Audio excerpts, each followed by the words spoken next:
மாம் திரும்ப வந்ததுல எனக்கு ரொம்ப சந்தோஷம். நானும் தான் ரிலீவ்டா இருக்கேன். எனக்கு இனிமே எதுவும் ஆகாது. நான் நினைச்சேன் நீதான் நாட்டின்னு. ஆனா இப்பதான் எனக்கு ஒரு விஷயம் தெரிய வந்தது. உன் அக்காவும் பயங்கர நாட்டின்னு. கதவு கிட்ட நின்னு ஒட்டு கேக்குறாளே தவிர உள்ள வர மாட்டேங்கிறா. நான் ஒன்னும் ஒட்டெல்லாம் கேக்கல. உங்களை நான் டிஸ்டர்ப் பண்ண விரும்பல.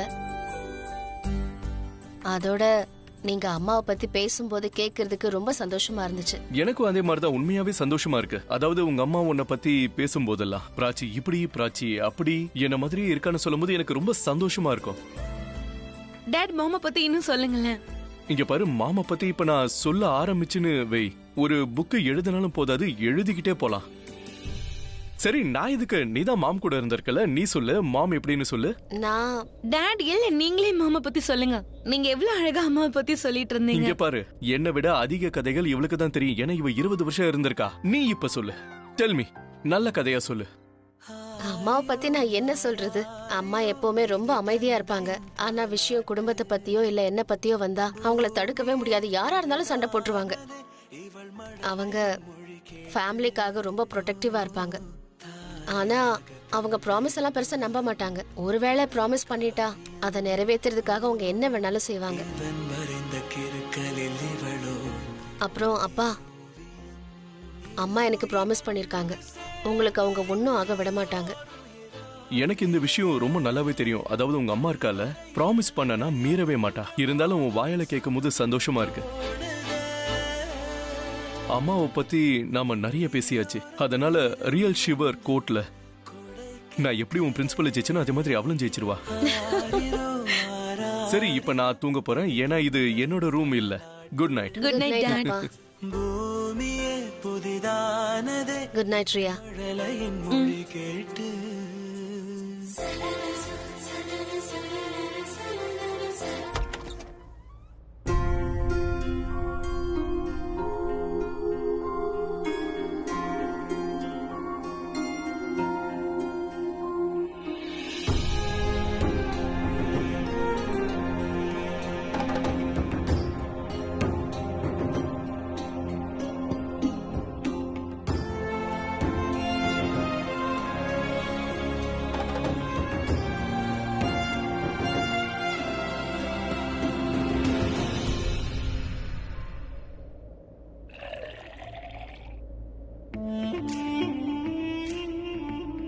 Congratulations Tanu, finally நீ இந்த பேட்டில ஜெயிக்க போற.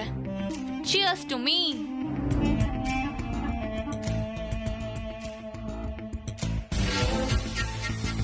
நான் உன்னை அடையறதுக்கு ரொம்ப நாள் காத்துட்டு இருந்துட்டேன் அபி. இந்த சண்டை பல வருஷத்துக்கு முன்னாடி ஆரம்பிச்சது. ஃபைனலி பிரக்யா நமக்கு நடுவுல இருந்து போக போறா. ஐ விஷ் இப்ப நீ என் கூட இருந்திருந்தா ரொம்ப நல்லா இருந்திருக்கும். என் கூட ட்ரிங்க் பண்ணிருந்தா நல்லா இருந்திருக்கும். கண்டிப்பா அது நடக்கதான் போகுது. இன்னைக்கு இல்லைன்னா கண்டிப்பா நாளைக்கு நடக்கும். ஆனா இது ரொம்ப முன்னாடி நடந்திருக்கணும் அபி. 22 வருஷத்துக்கு முன்னாடி. நீ அப்ப ராக் ஸ்டாரா இருந்த, நான் சூப்பர் மாடலா இருந்தேன். எல்லா இடத்துலயும், அதாவது எல்லா நியூஸ்லயும் இதான் ஓடிட்டு இருந்தது. Rock star is love with super model தானு. அவங்க எல்லாரும் நம்ம மேரிட் கப்பல் ஆகணும்னு ஆசைப்பட்டாங்க. ஆனா அப்ப அந்த மாதிரி எதுவும் நடக்கல. ஆனா இப்ப அந்த மாதிரி எதிர்பார்க்க மாட்டேங்கிறாங்க. எல்லாருக்கும் பிரக்யாவோட காதல் தான் தெரியுது, என் காதல் தெரிய மாட்டேங்குது. ஏன்? அப்புறம் அபி, நீ ஏன் என்ன காதலிக்க மாட்டேங்கிற? நீ எதுக்கு அந்த பிரக்யாவை காதலிக்கிற? ஏன் உனக்கு ஏன் காதல் தெரிய மாட்டேங்குது அபி? நான் ஒத்துக்கிறேன் தான், நான் தப்பு பண்ணிட்டேன் தான். நான் அந்த நிக்கல் கூட போய் தங்கினது தப்பு தான். ஆனா இதே தப்பா பிரக்யாவும் பண்ணிருக்கா இல்லையா? அவ உன்னை விட்டு பிரிஞ்சு போனா இல்லையா? நீ அவளை மன்னிச்சுட்டா, நான் என்ன ஏன் மன்னிக்க மாட்டேங்கிற அபி? பதில் சொல்லு. பிரக்யா உன் லைஃப்ல வர்றதுக்கு முன்னாடியே நான் உன்னை காதலிக்க ஆரம்பிச்சிட்டேன் அபி. என் காதலோட வயசு இருக்கு இல்லையா? பிரக்யா உன்னை காதலிச்ச வயசை விட அது கூட. சோ டெக்னிக்கலி ஐ டிசர்வ் யூனா? I deserve you Abhi. Pragya மாதிரி பொண்ணுங்க உனக்கு லட்சக்கணக்குல கிடைப்பாங்க. ஆனா நான் ரொம்பவே ரேரானவ. என்னோட காதலும் அதே மாதிரி ரேரானது. I love you Abhi. I really love you. நீ கண்டிப்பா இதை கேட்டிருப்ப. Everything is fair in love and war. நீ என்னோட லவ் அபி. அப்புறம் எனக்கும் பிரக்யாக்கும் இருக்கிறது வார். இது மூலமா உனக்கே தெரிஞ்சிருக்கும் நீ எந்த அளவுக்கு எனக்கு முக்கியம்னு. சரிதானே? கூடிய சீக்கிரத்துல நீ எனக்கு சொந்தமாக போற அபி. அப்புறம் உன் போட்டோ கூட மட்டும் இல்ல, உன் கூட சேர்ந்தே நான் பார்ட்டி பண்ணுவேன். இப்போதைக்கு நான் பிரக்யா கிட்ட சொன்ன விஷயங்கள் இருக்கு இல்லையா, அதை கண்டிப்பா செஞ்சிருவா. அதுவும் இல்லாம பிரக்யா கிட்ட வேற எந்த ஆப்ஷனும் இல்லைன்னு வச்சுக்கோயேன். ஒருவேளை அவன் உண்மையா உன்னை காதலிக்கிறான்னு வை, அப்ப கண்டிப்பா அவ உன்னை விட்டுட்டு போய் தான் ஆகணும். பாவம், அவளை நினைச்ச சிரிப்பா தான் இருக்கு. Cheers! Cheers, தனு.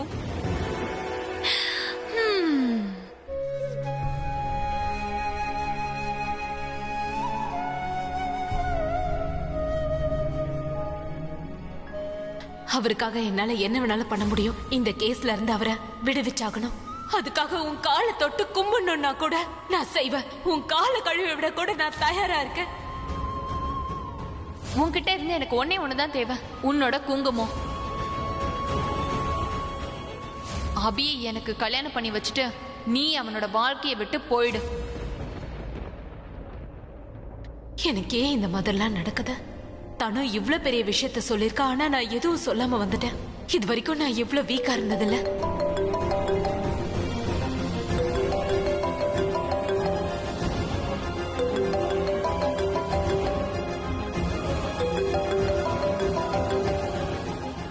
நீ அபிய விட்டுரு.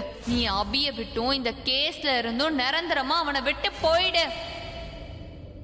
இன்னைக்கு ஒரு ராத்திரி தான் உனக்கு டைம் இருக்கு.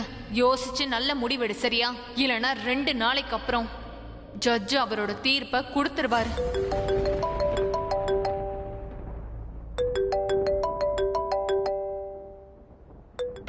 ஆச்சரியமா இருக்கு. அவங்க அம்மா வீட்டுக்கு போயிட்டு என்ன மறந்துட்டா? நீ திரும்பி வா, உன் புருஷன் எப்படி திட்டுவான்னு பாரு. பெண்ணு என்னவான் பெண்ண? இவ போன் எடுத்து பேச முடியாதா என்ன? நீ பிஸியா இருக்குன்னு தெரியும். அட்லீஸ்ட் நீ போன் எடுத்து பேசலாம் இல்லையா? என் போனையும் இவ பாத்திருக்க மாட்டா. அப்படி என்ன பிஸியா இருக்காங்க? ஏ ஃபுகி,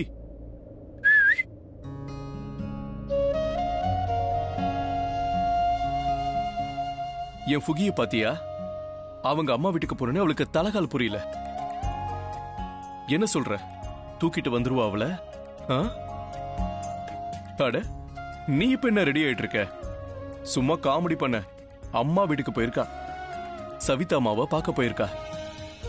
சவிதா அம்மாவை பாத்துக்கிறதுக்கு வேற யாரும் இல்லைல்ல. என்னால அவ இல்லாம ஒரு ராத்திரி இருக்க முடியும். ஆனா நாளைக்கு அவ திரும்பி வரும்போது நான் சொல்ற வரைக்கும் அவ இடத்தை விட்டு அசையவே கூடாது. என் பார்வையை விட்டு அவ விலகவே கூடாது. என்ன ஸ்மைல் பண்ற? நான் அவளோட புருஷன். இவ்வளவு உரிமை எனக்கு இருக்கு. நாளைக்கு அவ வீட்டுக்கு வந்தா போதும். அதுக்கப்புறம் அவளை நான் எங்கேயும் போக விட மாட்டேன்.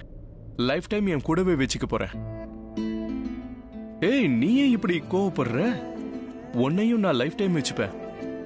உன்னை அந்த பீரோக்குள்ள வச்சுப்பேன். அப்புறம் நான் ஃபுகிய என் கூட வச்சுக்க போறேன். இப்ப நீ ரெஸ்ட் எடு.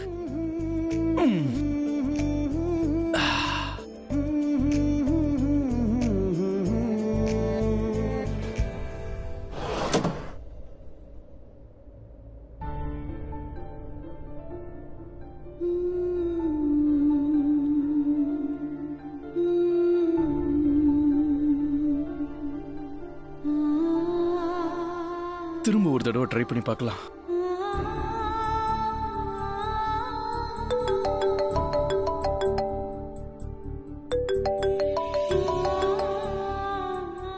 தூங்கிக்கிட்டு இருந்தானா ஒருவேளை? பாவம், தேவையில்லாம முழிச்சிருவா. பாவம், நிம்மதியா தூங்கட்டுமே. உங்ககிட்ட நான் என்ன சொல்றது? நான் என்ன சொல்ல நினைக்கிறேனோ அதை என்னால உங்ககிட்ட சொல்ல முடியுமா? உங்ககிட்ட எப்படி வந்து அவளை கல்யாணம் பண்ணிக்கோங்கன்னு சொல்றது? ஆனா அவ சொல்றதை நான் கேட்கலனா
ஓ சாரி, என்னாச்சு?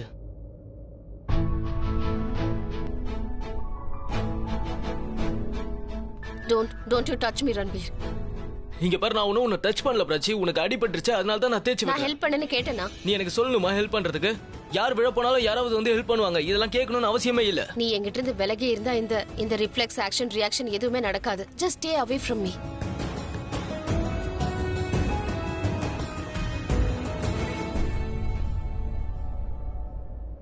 ஹே பிராச்சி, ஹாய். உனக்கு ஒண்ணு தெரியுமா?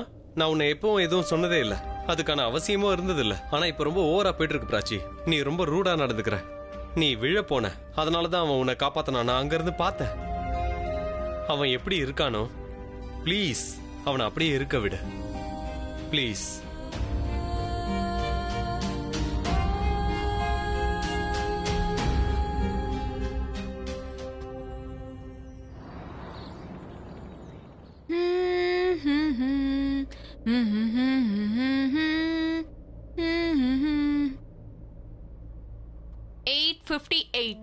Soon it will be 9. அதுக்கப்புறம் பிரக்யா கிட்ட இருந்து போன் வரும். தனு, அபி உன்னை கல்யாணம் பண்ணிக்க தயாராயிட்டாரு. இதுக்கப்புறம் என்னோட குங்குமம் உனக்கு சொந்தமாயிடுச்சு. வாவ், நினைச்சு பார்க்கும்போது ரொம்ப எக்ஸைட்டடா இருக்கு. எப்ப அபி என் நெத்தியில குங்குமம் வைக்கிறாரோ அப்ப I feel like dancing with Abhi. அங்க நான் மட்டும்தான் இருப்பேன், அப்புறம் அபி இருப்பான். அப்புறம் எங்களுக்கு நடுவுல யாருமே இருக்க மாட்டாங்க. பிரக்யா எங்க 2 பேரையும் ஒன்னா பார்த்துட்டு அழுவா. ஆனா என்ன பண்றது, எப்படி இருந்தாலும் அவ அழுதுதானே ஆகணும்.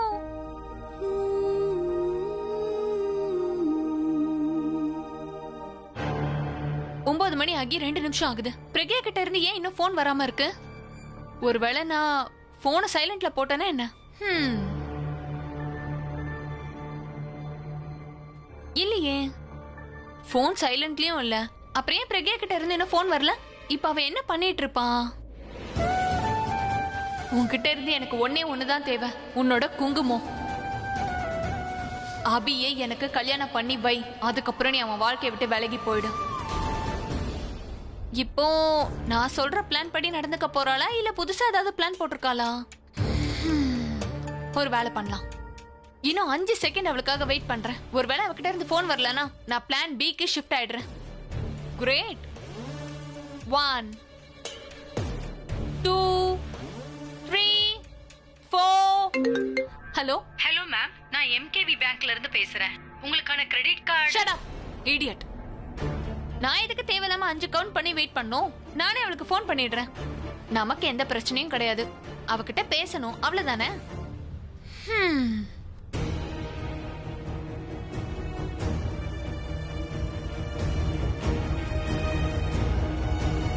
பிஸி.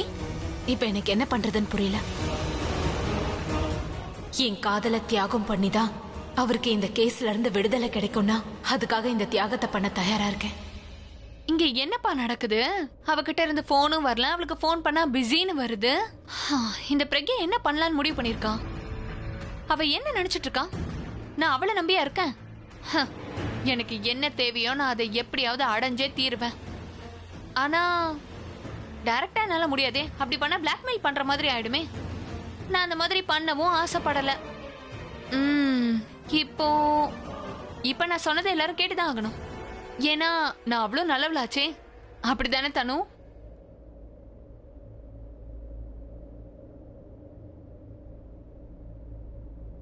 ரன்பீர்,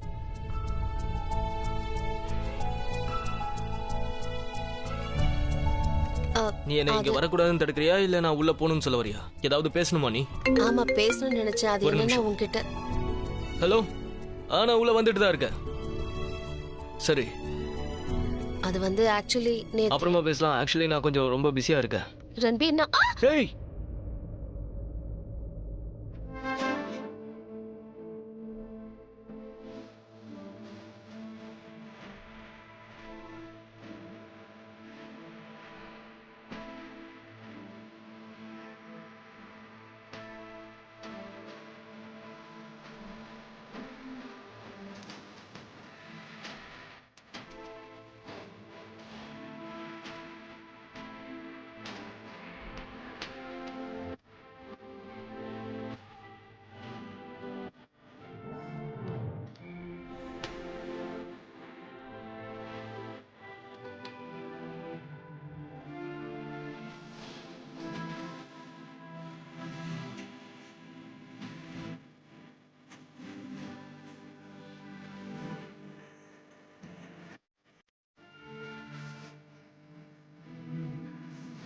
நீ எந்த அளவுக்கு என்ன வெறுத்தாலும் பரவாயில்ல பிராச்சி.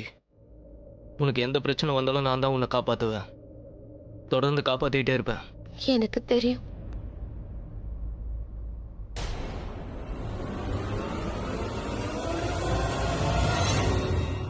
பிரக்யா, நீ நேத்து ராத்திரி ஏன் வீட்டுக்கே வரல?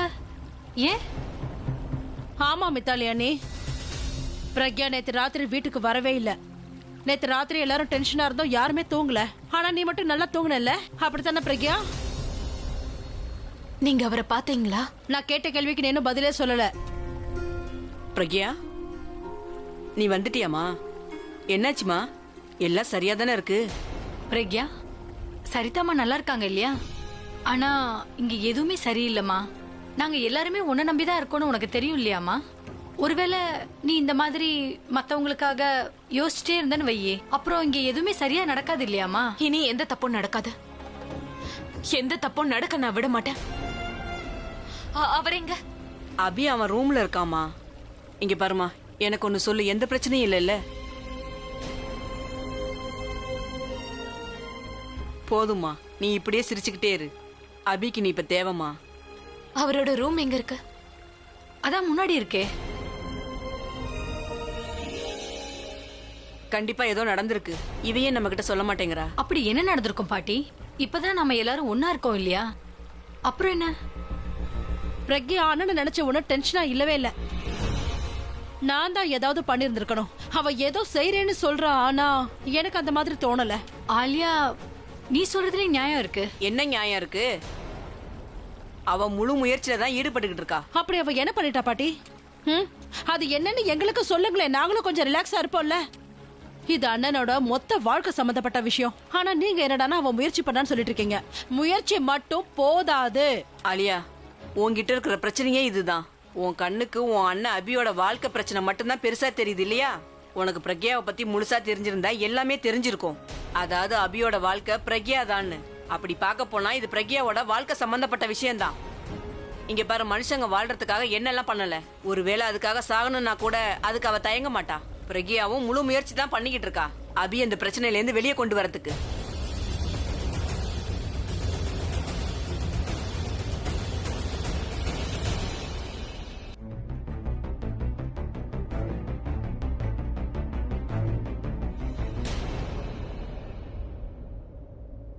நீ என்கிட்ட ஏதோ பேசணும்னு சொன்ன. ஒண்ணுமே இல்ல. ஐ லவ் யூ. அவ்வளவுதானா? அப்போ நான் கிளம்புறேன். ஷியோர். பிராச்சி,